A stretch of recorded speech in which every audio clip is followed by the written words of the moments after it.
ॐ सोमनाथाय नमः। ॐ मल्लिकार्जुनाय नमः।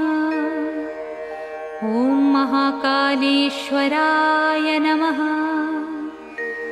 ॐ ओंकारेश्वराय नमः। ॐ वैद्यनाथाय नमः। ॐ भीमशङ्कराय नमः। ॐ रामेश्वराय नमः। ॐ नागेश्वराय नमः। ॐ विश्वेश्वराय नमः। ॐ त्र्यम्बकेश्वराय नमः। ॐ केदारेश्वराय नमः। ॐ भुस्मेश्वराय नमः।